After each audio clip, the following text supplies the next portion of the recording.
कृष्णाय वासुदेवाय हरये परमात्मने प्रणतक्लेशनाशाय गोविंदाय नमो नमः। जय श्री राधे। दोस्तों, आइए सुनते हैं आज अजा एकादशी व्रत कथा। कुंती पुत्र युधिष्ठिर कहने लगे कि हे जनार्दन, भाद्रपद कृष्णा एकादशी का क्या नाम है तथा उसकी विधि और महात्म्य क्या है। तब भगवान श्री कृष्ण कहने लगे कि सब प्रकार के पापों को नाश करने वाली इस एकादशी का नाम अजा एकादशी है। इसके व्रत करने से मनुष्य सब पापों से मुक्त हो जाता है। जो मनुष्य इस दिन भगवान श्री नारायण का पूजन करता है उसको अवश्य ही वैकुंठ की प्राप्ति होती है। अब मैं इसकी कथा सुनाता हूँ, सो ध्यान पूर्वक सुनिए। प्राचीन काल में हरिश्चंद्र नाम का एक सत्यवादी राजा राज्य करता था।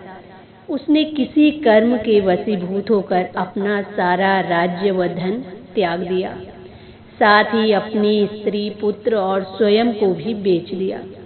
वो राजा चांडाल का दास बनकर सत्य को धारण करता हुआ मृतकों का वस्त्र ग्रहण करता रहा, मगर किसी प्रकार भी सत्य से विचलित नहीं हुआ।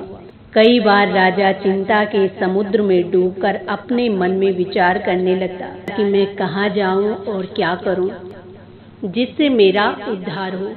इस प्रकार राजा को कई वर्ष बीत गए। एक दिन राजा इसी चिंता में बैठा हुआ था कि गौतम ऋषि आ गए। राजा ने उनको देखकर प्रणाम किया और अपनी सब दुख भरी गाथा सुना दी। राजा की ये बात सुनकर गौतम ऋषि ने कहा कि हे राजन, तुम्हारे भाग्य से आज से 7 दिन बाद भाद्रपद कृष्ण पक्ष की अजा नाम की एकादशी आएगी। तुम विधि पूर्वक उसका व्रत करो। इस व्रत के पुण्य प्रभाव से तुम्हारे समस्त पाप नष्ट हो जाएंगे।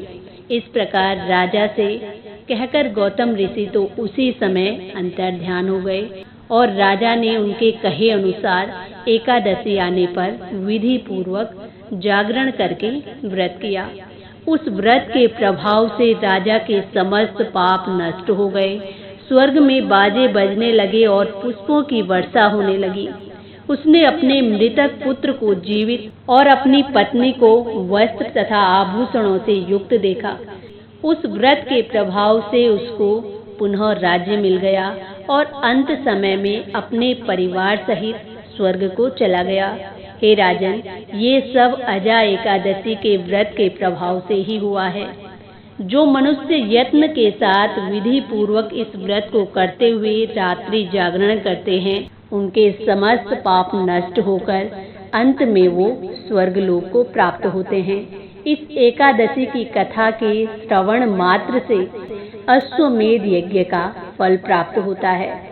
वसुदेव सुतं देवं कंसचाणूरमर्दनं देवकी परमानंदं कृष्णं वंदे जगद्गुरुं। तो दोस्तों, ये थी आज अजा एकादशी व्रत कथा। इसी के साथ जय श्री राधे, जय श्री कृष्ण।